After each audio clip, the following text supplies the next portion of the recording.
Hey, what's up, trader? It's Khat here from DesireToTRADE.com. I want to show you what it means to have a trade that's really reliable. I want to show you what it means to really have confluence when you trade. And I'm going to show you this with an example of trade I took this morning. Now, this will show you that it's really important to know what you're trading every single time you're trading. And to know what it means to have confluence, what it means to have a trade that's going to be high probability.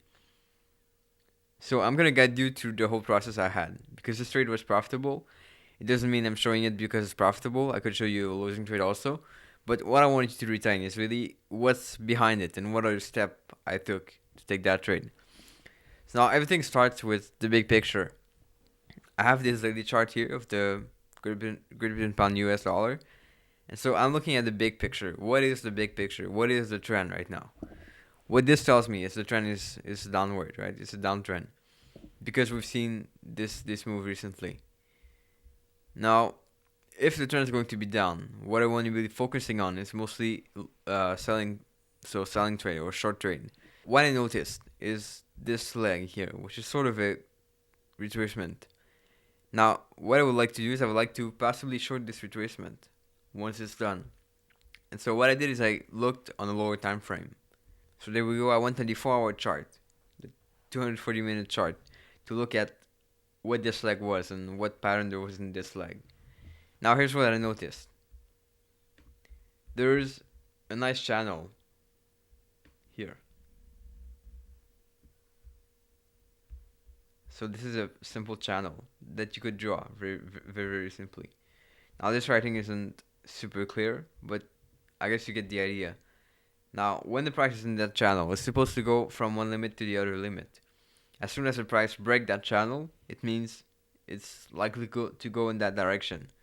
Now we've had a break outside the channel right here. So what you would expect at that point is to have price going back up and doing a breakout. However, in that case, the breakout failed because price went back down inside the channel. So we've seen a close inside the channel a couple days after. Now, what we see, we've had just a small bounce to the channel limit to come back down strongly. And so this morning, I saw this little bounce to the channel. Now, what I was thinking at that point is if it's going to bounce at that point, it's been back inside. So if it bounced here, it means it's likely to go down because this act as a resistance now. It was probably a support once the price break above, but now it's a resistance. So we could look to short at that point. Now, the thing we have to look at right now is, do we have evidence to short? Do we have a candlestick pattern that tells us we can short?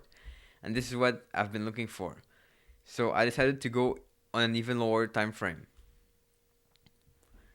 Now the reason why I'm going on that time frame, the 1-hour chart, is simply because I want to have a better entry and I want to see candlestick pattern. I don't want to have to wait for too long before entering the trade. Now this is going to give me more losing trade. I don't want to have to wait for the 4-hour candle to appear. I want to be able to enter at a better price, and that's what I'm looking for right now. So what I did is I saw this morning this big bearish engulfing candle. Now this candle is engulfing this candle here, and a lot of the previous one also, because the previous candle were a lot smaller than this one. Now this is a good indication, but at the same time I was using something else. At the same time on the 1-hour chart, I had my Bollinger Band. Now the reason why I'm using the Bollinger Band to enter that trade is really to get even more confirmation, to get more confluence. What I see is that on that trade, there's been not only an engulfing candle, but also a candle breaking outside the Bollinger Band.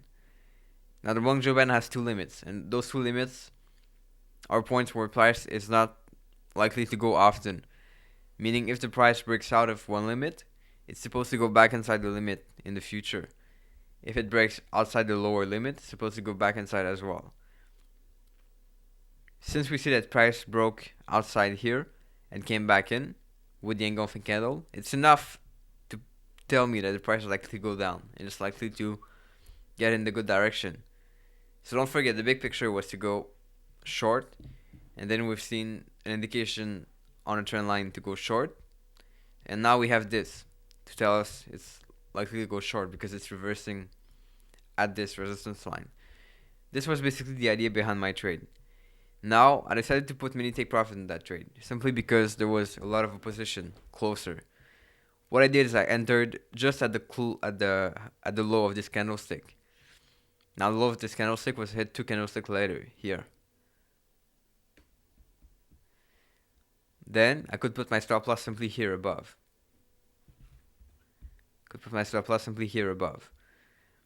And to take profit, well, I had different option. So what I did in that case is, since I set a couple of low, I decided to take partial profit at some point. I took a first take profit here with only 1/4 of my position. Now, second take profit, I took it around here with another 1/4 of my position. And then I took a third take profit at the low here, meaning at this point. The 3 take profits were hit this morning. The 3 take profits were hit, and this way I was sure that I wouldn't have to stress about that trade. I was sure that at least one of them has been hit quickly, and then the other one were just supposed to get it. If not, I would not have lost anything, which is what I like to do. I don't have to lose anything. I don't have to stress about it. And in the end, that was a good trade. So the thing I really want you to remember is really the process of looking at the big picture first, and then going down by time frame, but also going down by technique, meaning looking more at price action and looking more at indicators. It's going to be pretty tough to look at indicators on a big time frame, like the daily chart. You could do it, but it's going to be tougher. While if you go down more, you're going to have better setups, and you're going to have more of them, but you'll have to know when to enter based on the big picture. So I hope you guys found this valuable.